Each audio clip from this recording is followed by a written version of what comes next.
আসসালামু আলাইকুম এভরিওয়ান। আজকে আমি আপনাদের মাঝে শেয়ার করব খুবই সহজ আর খুবই মজাদার বিফ কিমা রেসিপি শেয়ার করব। এটা তৈরি করা খুবই সহজ আর খেতে অসম্ভব মজার।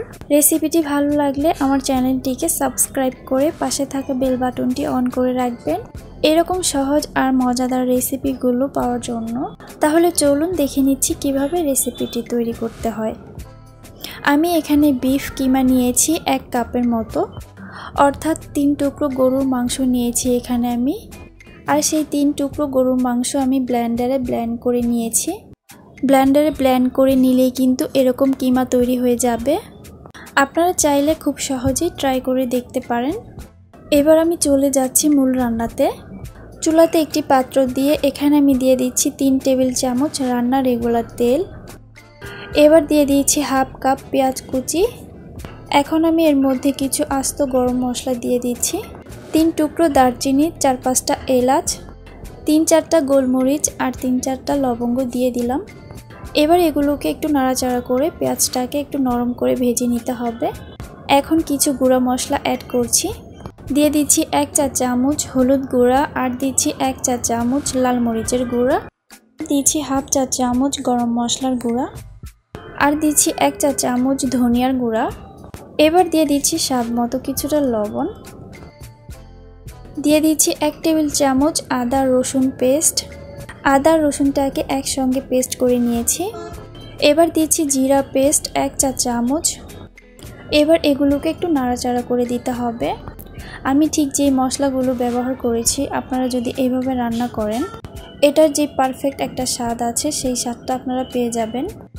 এবার আমি এখানে দিয়ে দিচ্ছি অল্প পরিমাণে পানি মশলাটাকে খুব ভালো করে কষিয়ে নেওয়ার জন্য। আমি কিছুক্ষণ সময় ধরে মশলাটাকে একটু খুব ভালো করে কষিয়ে নেব। মশলাটাকে খুব ভালো করে কষিয়ে নেওয়ার পর গরুর মাংস কিমা করে রাখা সেটা এবার দিয়ে দিচ্ছি।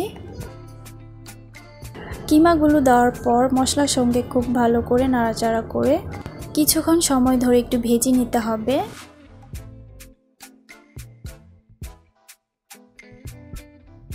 ভেজে নেওয়ার পর এবার আমি এখানে দিয়ে দিচ্ছি পানি, যেন বিফটা খুব তাড়াতাড়ি সেদ্ধ হয়ে যায়। পানি দিয়ে এবার এটাকে একটু নাড়াচাড়া করে দিলাম। এবার একটি ঢাকনা দিয়ে ঢেকে কিছুক্ষণ সময় ধরে একটু রান্না করে নিতে হবে। এই পর্যায়ে চুলার আঁচ মিডিয়ামে রেখে রান্নাটা করে নিতে হবে, যেন খুব ভালো করে বিফটা সিদ্ধ হয়ে যায়। এর ফাঁকে ফাঁকে কয়েকবার একটু নাড়াচাড়া করে দিতে হবে। নাড়াচাড়া করে দেওয়ার পর ঢাকনা দিয়ে ঢেকে আবার কিছুক্ষণ সময় ধরে একটু রান্না করে নিতে হবে। এবার এটাকে ঢাকনা খুলে নাড়াচাড়া করে দিতে হবে। দেখুন ঝোলটা কিন্তু শুকিয়ে গেছে, সেই সাথে বিফটাও কিন্তু সেদ্ধ হয়ে গিয়েছে।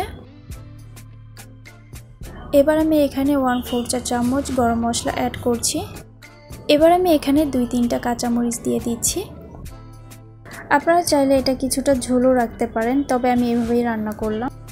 এটাকে একটু নাড়াচাড়া করে কিছুক্ষণ সময় ধরে একটু ভেজে নিতে হবে, তাহলে এটা খেতে অনেক বেশি মজাদার হবে। এভাবে রান্না করলে এটার টেস্টটা অনেক বেশি বেড়ে যায়। এই তো রান্না কমপ্লিট। এবার চুলা থেকে নামিয়ে নিচ্ছি। দেখেই বুঝতে পারছেন খুবই মজাদার হয়েছে। এই কিমা দিয়েই কিন্তু আপনারা পুলি পিঠা অথবা সমোচা তৈরি করতে পারেন। আশা করছি রেসিপিটি ভালো লেগেছে। ভালো লেগে থাকলে আমার চ্যানেলটিকে সাবস্ক্রাইব করে পাশে থাকা বেল বাটনটি অন করে রাখবেন এরকম সহজ আর মজাদার রেসিপিগুলো পাওয়ার জন্য। ফ্রেন্ডস অ্যান্ড ফ্যামিলির সাথে শেয়ার করবেন। আজকে এই পর্যন্তই। নেক্সট ভিডিওতে আবার সবার সাথে কথা হবে। অনেক বেশি ভালো থাকবেন, সুস্থ থাকবেন অ্যান্ড আল্লাহ হাফেজ।